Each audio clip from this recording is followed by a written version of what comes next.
This week, we discover one of the weirdest comic book and Hollywood what-ifs there ever was. What if Michael Jackson played Peter Parker in the Spider-Man movies? And remember those Golden Age Batman comics saved from the trash a few weeks ago? Well, they are back from CGC, so we want to know, did you guess the grades right? And I crossed off a big, fat, juicy Green Lantern off my list. Let's find out what that is at the end of the episode. Tune in for this week here in the CheddarVerse.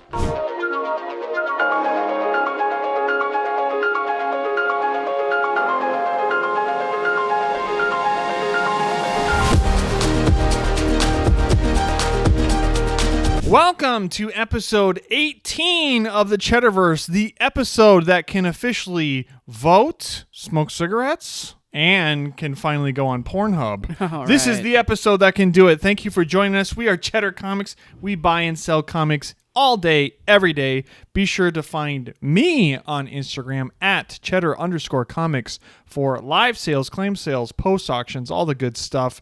And be sure to be following the Alfred to my Batman, Mrs. Cheddar Comics. Hey guys. Mrs. Cheddar_Comics on Instagram. And we thank you, we love you for being here. Be a friend of the CheddarVerse. Come on, subscribe, follow, like, wherever you are, comment. Let us know what you think. Shoot me a message. Send us fan mail. Wow. It's pretty much joining a committee for every show, every small, little, tiny show you like. Yeah, for sure. Come on in. You want to be a part of it, don't you? Save the old mill. Sign up. Save the clock tower. Yeah, save the clock tower. That's us. Thank you for joining. We appreciate you. We have a fun one today. We've got stuff from all over with history and pickups and tons of good stuff. And for our chit chat section, we had watched a few comic book movies this week. You probably don't realize you watched two this week.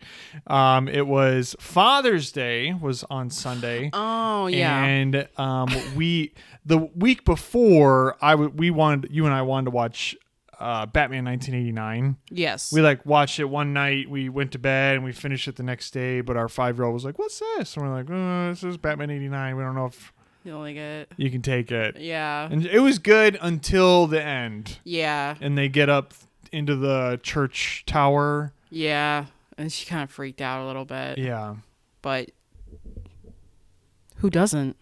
He's so scary. Who doesn't freak out? A grown woman hopefully doesn't freak out. A grown man doesn't freak out. But he's so scary at the end. I guess. He pushes them off of that church. Sure. To a 5-year-old. To a 5-year-old, yes, but you said who doesn't get scared by it? I don't. Maybe I did a little bit. Okay. I'm going to defend myself now. So we watched some of that, and she was like, I didn't really. The Joker is scary. I was like, okay, well, maybe we should watch one that you would like, that you could take a little bit better. Yeah. Which there isn't very many, because you definitely can't show a 5-year-old Batman Returns. Oh, God, no. And it's not that it's graphic, it's like the vibe. Oh, scary. Right? Yeah. And you can't show Nolan movies. She's not going to care. No. And I was like, oh, you know what would be perfect? Batman Forever. Mm-hmm. And Batman and Robin, like one of those. So I was like, we'll watch Batman Forever. Let's save it for Father's Day. Yeah. And we'll watch it. And she's like, who's in it? I was like, Two-Face, Riddler. Do you like them? Yeah. Oh, and Robin. Yeah. She's so excited. Talked about it all week. We're going to watch Batman Forever on Father's Day. She remembered the title. She was that excited. Batman Forever. We're going to watch it tomorrow. I'm like, wow. Oh, okay. Yeah. So we watched it, and she loved it. She really did. We got to the end, and she was like, wow, that was my favorite. Yeah. And I think we had just watched it. I don't remember when Val Kilmer died. If that was last year. It might have been last year. But you and I have a VHS tape of it, and we watched it, and we were like, oh, this is actually... It was really good. If you accept really good. If you accept the vision, if you fight against the vision, you won't like the movie. But if you accept the vision... It's a fun ride. Of a Technicolor, it's like we're going a little bit more close to Adam West Batman.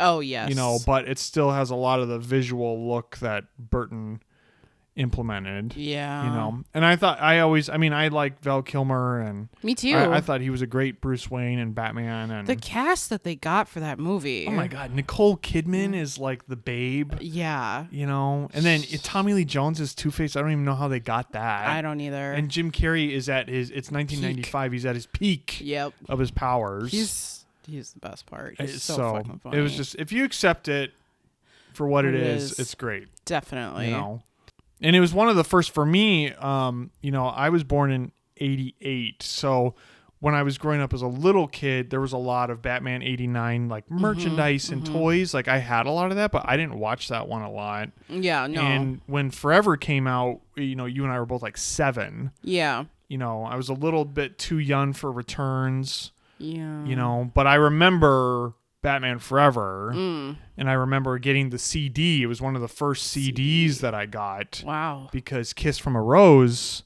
was such a huge song in '95. And I remember having the Batman Forever CD. Oh my God. Playing Kiss from a Rose all the time. Oh, wow. Yeah. You're like 7 playing that. Yeah. That's so funny. Like a little stereo. Yeah. You know? I never saw that in theaters or got a taste of it, honestly. Yeah. I got a taste of Batman Returns for some reason. I guess was a good idea to show a little kid. Yikes. Yeah, but McDonald's didn't like that. No, Batman Forever. And I should say with a caveat, like it absolutely has issues, and it's not like it's the best Batman movie, and you could go into the negatives, but that's the normal mode. Yeah. So I wanted to flip it a little bit, be like, there's a lot of positives. There is. You know. There really is. It's so silly, but it's a fun ride. Mm-hmm. And I enjoy the colors. Oh yeah. So that was fun. And then last night you and I watched for the first time. We got it from the library because I couldn't get it streaming anywhere, and I was not paying $5 to rent it. So I got a DVD from the library. We watched 1990s Dick Tracy with Warren Beatty last night, and I had never, I not that I remember. I mean, maybe I did when I was little, but I have no memory of ever seeing it. So to me, it was a first time viewing, and I know it was your first time. 100%. You know, never seen it. 1990s Dick Tracy. And I've always seen the character and that poster. Yes. On the DVD. Yeah. I was like, oh, I've seen this like a billion times. Yep. But yeah, never saw the movie till last night. And what'd you think? The big taste. What'd you think? I mean, I didn't like it at all. But, the things that I did like were 100% the production design, and the art department just had a great time. Very colorful. Filling out cool. The sets and everything. And then like these painted backdrops. Yeah. They were beautiful. Yeah. And then obviously the costumes and the makeup. Yes.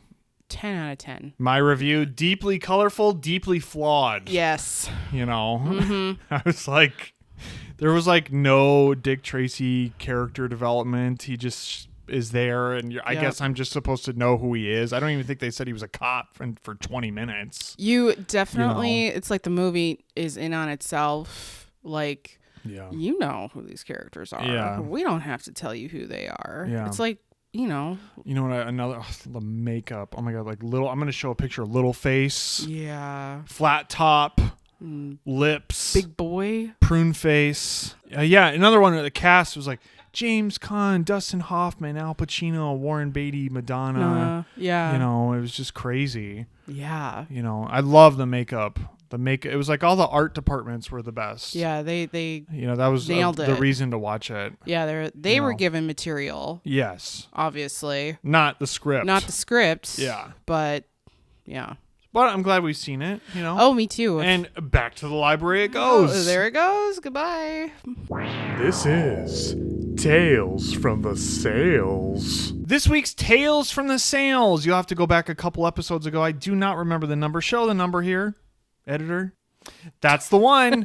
This is the return of the Golden Age Batmans from CGC. Now, if you missed that episode and this is your first, or not your first time, but you just missed that one, I bought a Golden Age collection. It had a few superhero ones. The two best books that were actually in there were the two Golden Age Jokers. Those were the only two that were really worth slabbing.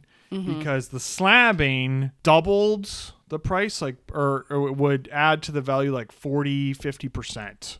That's right. For the two Jokers. We had a Christmas cover that it was pretty much the same raw as it was graded, so not worth investing in, right? No. I have a few comments of people on Instagram. I had a guess the grade on it. A lot of different guesses, and I would say that there was a couple people that were right on the money.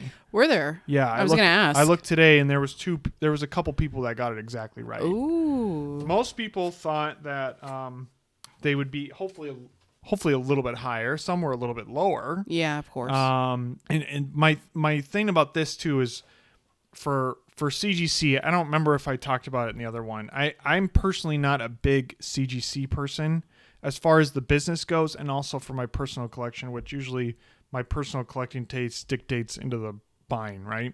It does. So for me personally, I have a few slabs. But as far as the majority of my collection, it's very, very small. It's less than 5%. I mean, it's almost nothing. Yeah. Do you have a box? I have one box, but how many is that? 10, 15 right. compared to 10 other boxes of raws, thousands of others. I don't think I have any. So I only buy them. It's like I'm not against them. I know some people absolutely loathe slabbing. I don't. It's just a personal preference. So, and then for the business, years ago, when I first started, I was getting a lot more graded and always trying to get those 9/8. And what I came to realize was that you're just straight up gambling. That's true. That's really, unless you have a great presser or you have the eye for it. My friend of the CheddarVerse, Drew at Gold Standard Collectibles.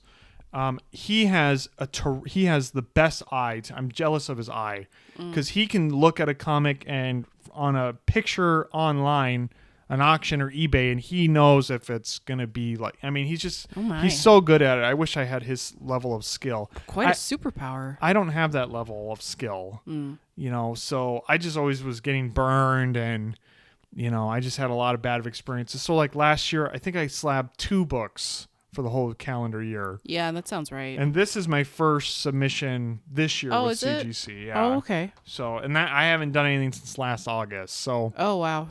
And again, just to reiterate, the reason I did these 2 is because the values were literally twice as much almost. So we are going to do a little reveal here. If you're listening to the podcast, I'll do my best to visualize it for you. So the first one was the Batman 37. Batman 37 from 1946. Great Joker cover. Jerry Robinson cover and art. A lot of the guesses were 3, 4s, 5s, somewhere in that range. I personally, and I wrote them down, my guess for them, I was like somewhere between a 3 and a 4. I haven't graded a lot of Golden Age stuff, so I wasn't really sure how it would go. My dad taught me years ago, you're kinder to Golden Age than you are to newer stuff. That would make sense. Because they've been through more and they're older and all that stuff. And these were literally about to be thrown away. That's right. So I guessed a 4. You guessed a 4. Yeah. And were you right? I don't know.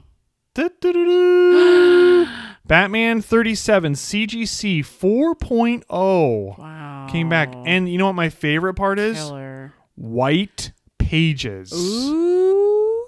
White pager. Batman 37.40. Beautiful Joker cover. Wow. I forgot how vibrant it is. Yeah. Look at those reds. Nearly thrown away in the trash. Oh, man. Saved now. Nuts. A forever collectible for somebody. Yes. Because these are going to get, this comes out Monday. So they're going to be posted in the next couple days on my Instagram. So these will be going up for sale. Beautiful. So a 4.0, I was very happy with that. Yes, congratulations.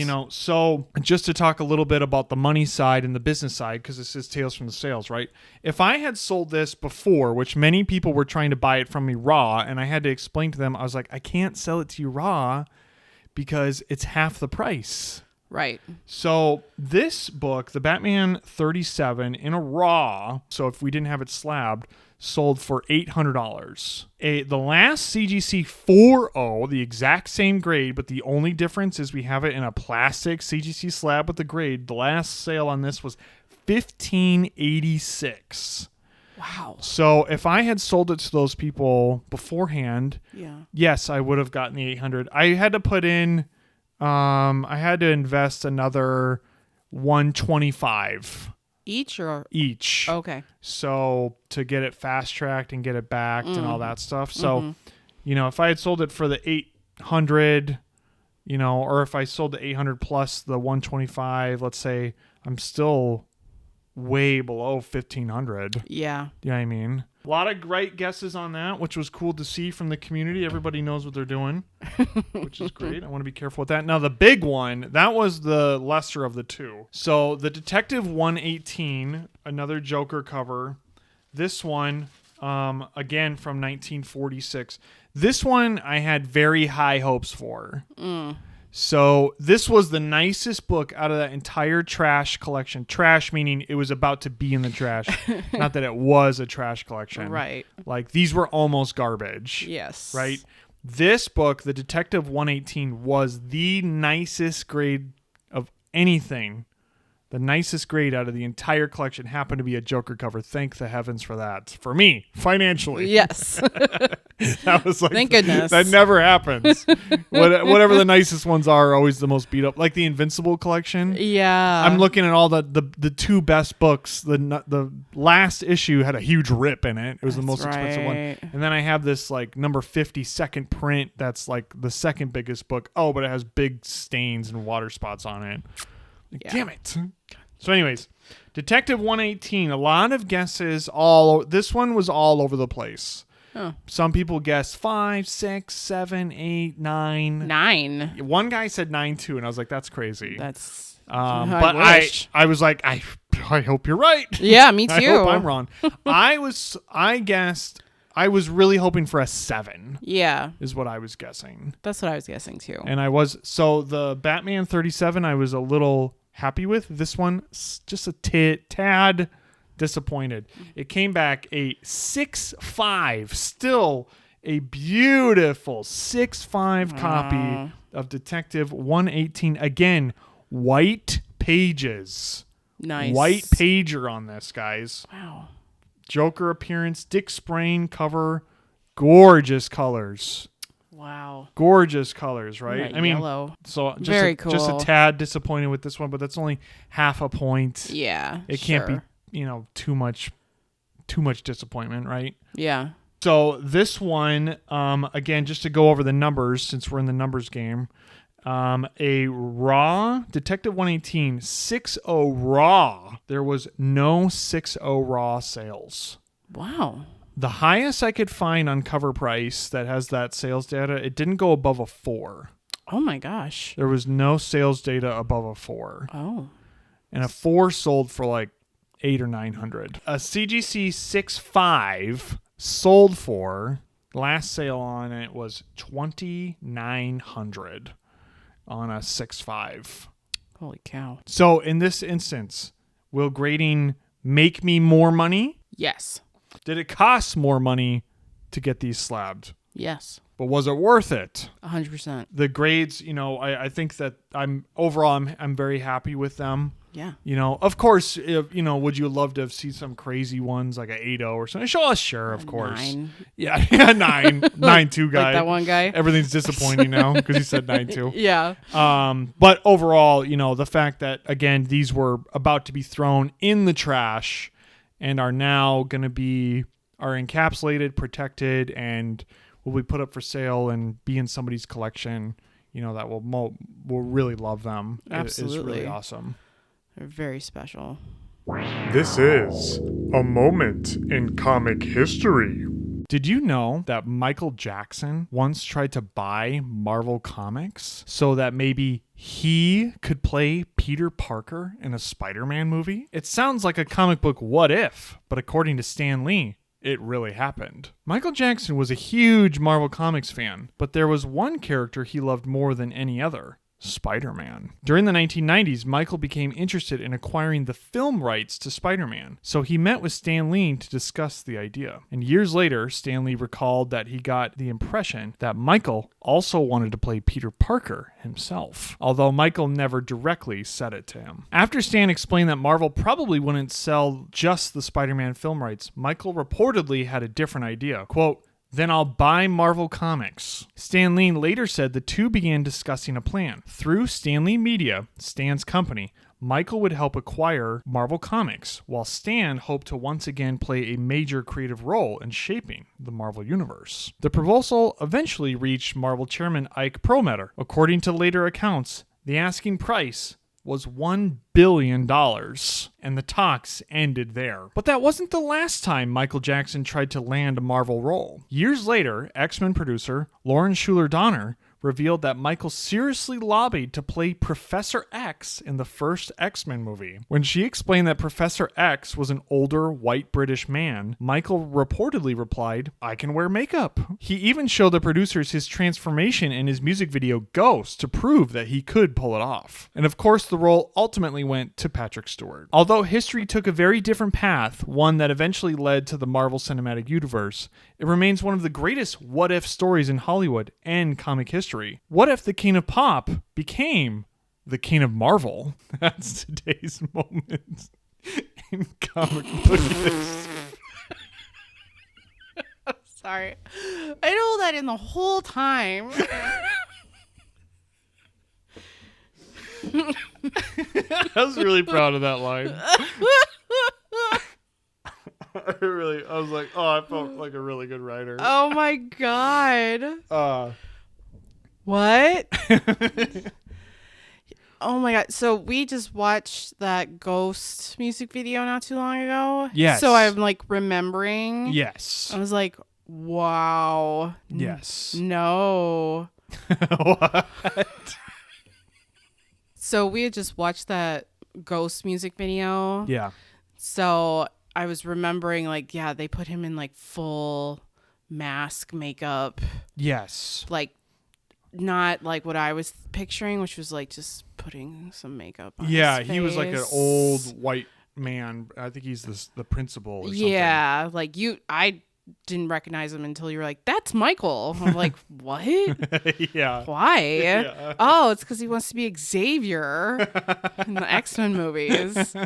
That's nuts. Like, had a presentation. I mean, what I could, I had always heard the Spider-Man side of it. Okay. You know what I mean? That Michael Jackson wanted to play Spider-Man. Oh, sure. Yeah, you know, and the details were, I thought, more interesting because he wanted to get the film rights because he wanted to make the movie. Sure. And then, Stan just kind of says, like, he thinks he gleamed that he thought maybe he wanted to play Peter. Wow. But he didn't directly say that. It.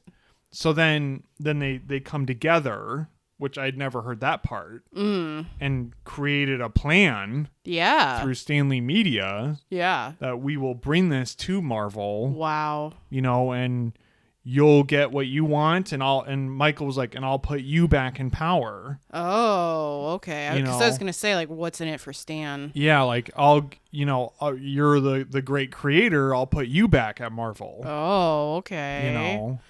So they conceived a plan. Yeah, and then then Ike is the one who bankrupts the company. Oh, okay. So they're in very dire straits. I mean, $1 billion. So, him asking $1 billion, that's nuts. was never going to happen. No. Well, I'm sure he didn't really want to sell it. No, I'm sure that's like I don't want to sell price. Yeah. But so that part I knew. And then today when I was writing this and I was researching to try to get more information, I found the Xavier part. Shocking. That it didn't just end there. Yeah. And then he did a presentation with the producers showing that he can act and showed the Ghost video and that he could play Xavier. No. That is so fucking weird. Just because you think of Michael Jackson and Yeah. Mostly you're just like, he talks like this. Yeah. How is he going to talk like an old British guy? I don't know. How did he pull that off? I don't know. Too, like we've been watching a lot of, the reason I did this one is because, Michael's around a lot right now because of the new biopic, and it's he's resurging on Spotify. He's like one of the number one artists, and Thriller's going back up, and we recently watched his movie Moonwalker that we had never seen, that came out during his Bad album. So I was like, wasn't there something with Marvel? Yeah. And then I remembered it was him as Spider-Man. Would you have liked to have seen him as Spider-Man? Absolutely not. And he has this history in his timeline of him trying to get these movie roles. Oh. He's like always he's always saying like, well, I could do it. And everyone's always like, no. Yeah. Because you're Michael Jackson. Yeah. We can't see anything else. You're the most famous person that's ever lived. Yeah. 100%. 100%. And unless this is Captain EO and you're going to sing and dance. Right. We don't see you as an actor. But there was a lot of, he loved Marvel Comics. And he had, Spider-Man statues at Neverland and, okay. a lot of that kind of stuff. But no, of course, I could never imagine him as Peter Parker. And at the time, 1990, what would he have been? Like 35, playing a teenage white boy from Queens, or, an elderly British man, I'm putting together a team. Yeah. Cyclops, I'm sending you. That was the thing, because we've seen his movie, or we've seen Moonwalker, and then we saw some clips of Captain EO, and that's just the thing, like his voice like doesn't change. Yeah. So I just watched Captain EO last night because it was on YouTube. And it was the same, right? Yeah, he's like, Hooter, don't! Stop that! So that's what Peter Parker would have been. Yeah. Like, I can't talk right now, Aunt May. J. Jonah Jameson's is on my ass.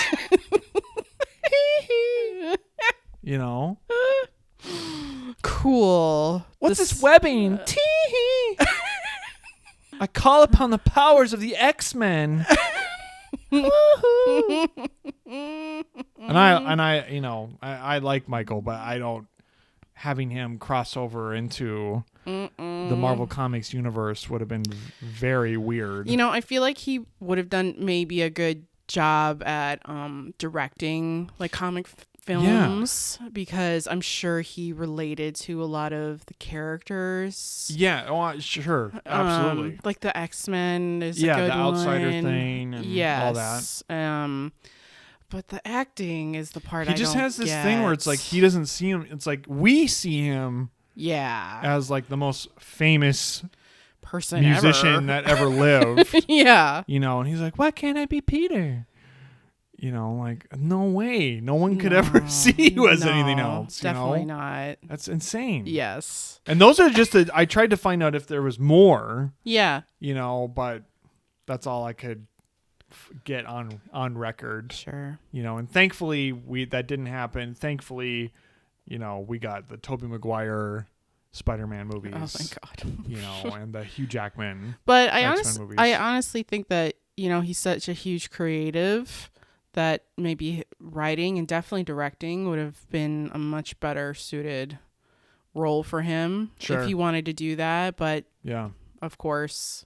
But you think about what would have happened too, like, because he wanted to buy Marvel Comics as a whole, to have all of the rights. I mean, that would have changed the whole trajectory of the company. And, if that were to happen, or if he was able to get that kind of financing, 100%, or wanted to do that badly or something. Yeah. And I'm sure once he heard the numbers, like, that's crazy. Well, like, sure. I can't do that. So all that stuff, if that would have happened, all the Marvel movies after that never would have happened. You would have gotten that golden age of movies. Whole different direction. Yeah. And even like the publishing side. And the publishing side, like, too. What would that have been? Stan would have been. Whatever 70-year-old Stan Lee would have retaken the helm, and you would have gotten stuff like his 90s stuff is terrible. What is it called? Night Stalker? What Night Cat? I forgot what it was. Somebody showed it to me. Our friend of the CheddarVerse, Doug, collector coach. He showed a Night Cat. Okay. I'll show a picture of it. Awful. Terrible. That's right. So he came back. Ravager. That's the kind of quality, Yeah. that would have been there. Yeah, exactly. Like, not that it was like great or anything, but just, it would have changed everything. Oh, I'm so glad it didn't happen. Yeah. No So offense. I think it's comic book history. That's today's moment in comic book history. The day Michael Jackson almost changed Marvel Comics. This is Collector's Corner with Mr. and Mrs. Cheddar. Today's Collector's Corner with Mr. and Mrs. Cheddar. You're first every time. Well, we definitely want to end with yours. You think so? Absolutely. Okay. It's a big hitter. Mine's a big mystery. I drew this little mystery. Ooh. We don't know what it is. And you went into the Mrs. Cheddar vault to pull out one of your books here. I sure did. So, well, let's talk about it. What do you got there? This is Strange Tales 180. So, and why I like this one is because it's the cameo of Gamora. I thought it was her first appearance. It's that weird thing.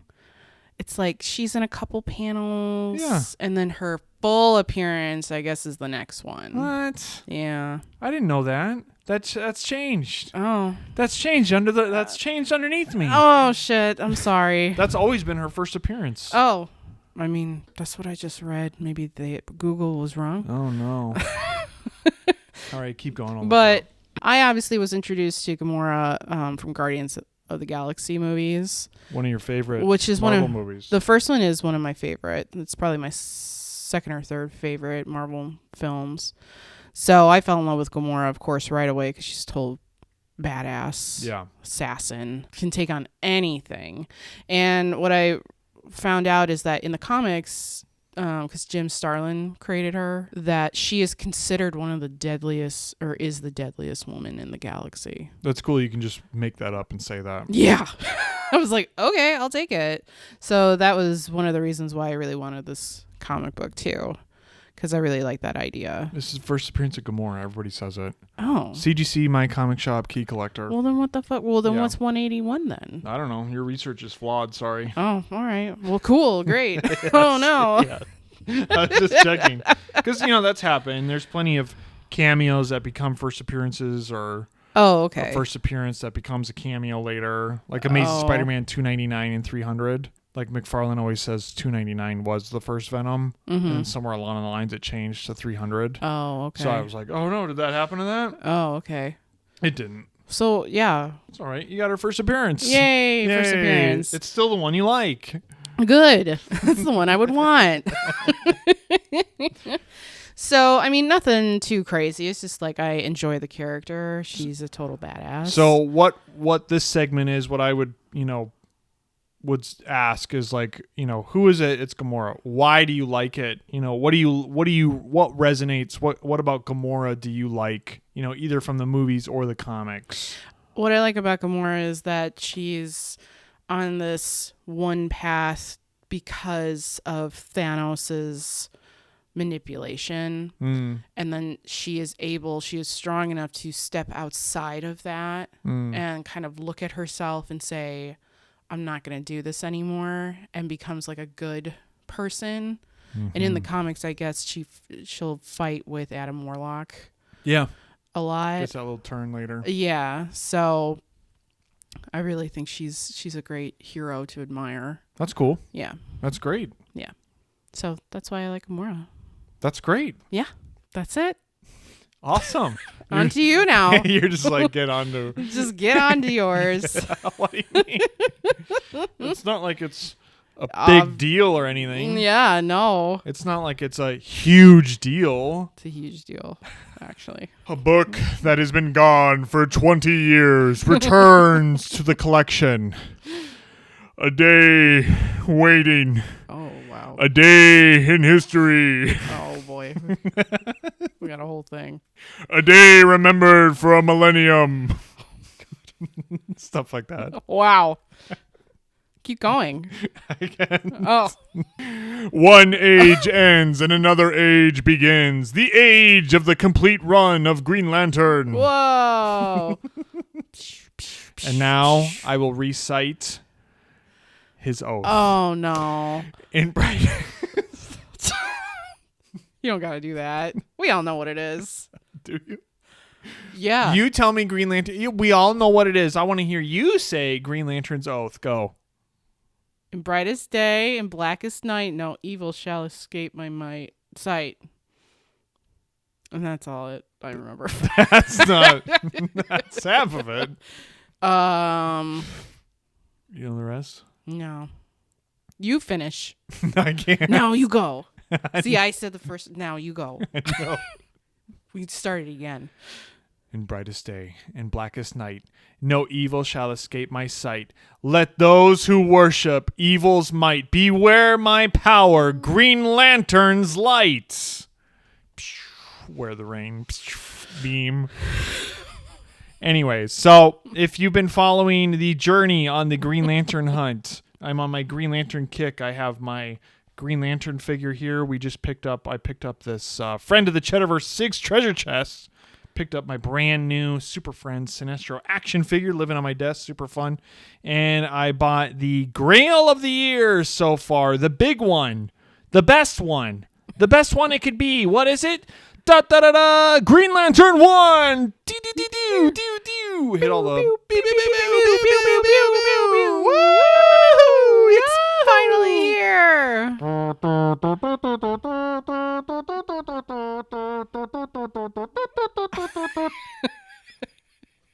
Insane episode. Green Lantern 1. If you followed the other episodes of the CheddarVerse, you knew that I think 1 or 2 episodes ago, I got 99 out of 100. I am working on my Green Lantern 1 through 100. This was the last issue I needed to finish the complete run. The run that I had as a teenage boy, sold at 18 to pay for college, returned again at the ripe age of 38. Hey. 20 years later, I get my Green Lantern 1 back, and I could not be happier because this is not merely a Green Lantern #1. Nay, dear reader, this is a very special and unique Green Lantern 1. Why, you ask? Oh? Why do you ask? Why is this the best Green Lantern 1 you could get? It is not high grade, so don't guess that. I'd say maybe it's a 3. Something like that. The best part about the entire thing, of course, it's a Green Lantern 1. Great. This was an eBay auction. Killer. The best thing about the book, are you ready? I'm ready. On the very first page at the bottom, signed by Green Lantern co-creator, Hal Jordan co-creator, the man who drew him for 75 issues, Gil Kane. Signed by the great Gil Kane on page #1. So what? It's true. Whoa. So a Green Lantern #1 signed by Gil Kane. You can't get any better than that. Very special. So I was watching this. This came up on... So I've been hunting the Green Lantern 1 since, I think really intensively since April. Or March when we were at C2E2. Yep. So... hunting the Green Lantern 1 since March, trying to find the right. I mean, I was looking between like a 2.0 and a 4.0. That's kind of my happy place with Silver Age books. I'm not a big high grade. I don't want to pay $10,000, for a big high grade one. And this one came up like maybe a month or 2 ago on eBay. A Green Lantern 1 signed by Gil Kane. I've loved Gil Kane my whole life because he drew him. He drew his first 3 appearances in every Green Lantern, I think, for the most part, like 1 through 75 or something, or at least the covers. So, and he's credited in that omnibus, when you were looking through it, he's credited as Hal Jordan's co-creator. That's right. Because he drew the iconic Green Lantern costume that we know and love now, as all of us are Green Lantern fans and collectors. Absolutely. So this came up on eBay, and I shit myself I shit. Because I've never seen him on a Green Lantern thing. Besides maybe a print or something later, or... Is he dead? He's dead now, yeah. Oh. I've seen him on a lot of Spider-Man. He did a lot of 70s Spider-Man. Okay. And then even in the last 90 days on eBay, if you type in signed Gil Kane Green Lantern, there was 2 sales. And it was this and one other book, and it was a reprint from the 90s that he signed. And that went for like $80. Oh. So... the first time the guy listed this, I watched it like a hawk. Mm-hmm. And it made it like 1 or 2 days. And then he ended the auction. That's right. And he just stopped it. It didn't sell. And then I was like, damn it. I was so excited about that one. I don't have anything signed by Gil Kane. So I was so sad that one had ended. Yeah. And then tried some. I made a deal on some Golden Age books. I was trying to work it out with... a couple people, like, could we trade? Do you have one? Nobody had one. Nothing was. I was the annoying guy in every live sale. Do you have Green Lantern 1 1960? No, sorry. Do you have Green Lantern 1 1960? No, sorry. I tried trading with people. Nothing was working. Yeah. Or, they were on eBay and they were either really expensive for a really crappy gate or just way out of my price range for what I'd want to pay for one. And then this one, my eBay safe searches, one of our favorite things. Love it. And one of our Tales from the Sales, we talked about that. Yeah. Signed Green Lantern 1. I was like, oh my God, what is this? It's the exact same one again. He relisted it. So I don't know what happened for a month or 2. Yeah. Same guy, same exact book, relisted it. I made sure that my schedule was clear for 20 minutes before the auction was coming up. Yeah. To bid on it right before, and I put in my high number. Mm-hmm. I put in my very tippy-toppest high number. Tippy-top. And I was the high bidder for like 3 seconds, and I checked, and it was exactly the same number. Wow. If the underbidder had bid $1 more, we both put in the same one, but since I put mine in first, whoa, I got it. So if that guy had put in a single cent more, is really what it is. Wow. He would have won it, and I would have lost it. Oh, shit, man. But thankfully, he lost, and I won it. That's right. Fuck that guy. No, so no, it's meant to be with you.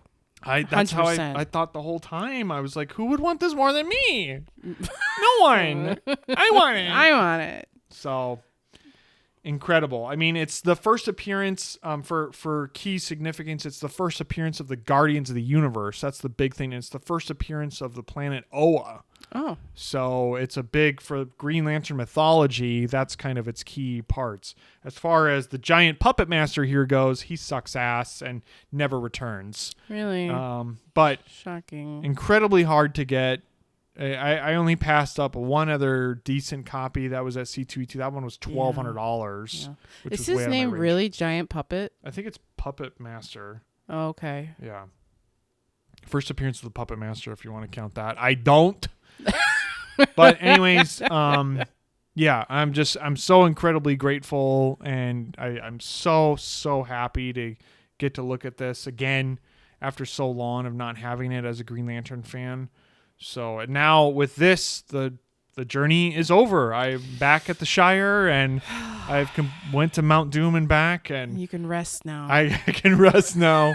Now I have Green Lantern 1 through 100 every single issue, just like I did 20 years ago. Oh, that's so awesome. Don't cry. I'm not gonna cry. You're getting emotional.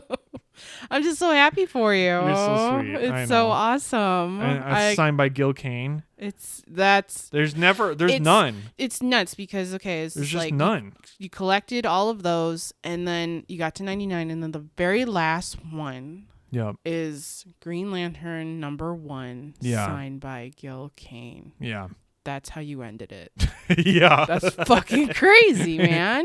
Winning the Super Bowl. Yeah. Seriously. I agree. Oh, yeah. I mean, seriously, you can't get more of like cherry on top kind of thing. I know. Chef's kiss. I know. It's perfect. Yeah, it really is perfect. So I'm very happy for you. Thank you. I'm so glad you got that one. Yeah, me too. Because it's very special because of the signature. There isn't another one. Exactly. You know, it is meant to be with you. There is. I'm sure someone has a yellow sure. label, Gil Kane, whatever. But sure. I mean, I've never seen it, and I don't even remember ever seeing him on Green Lanterns. That's so crazy. And then maybe they're out there, but whenever I had a Save Search signed by Gil Kane for a while, and it was all Spider-Mans from the 70s. Okay. So weird. Now this is over, and now my big grail of the year that I'm not actively looking for because it's expensive is a Showcase 22.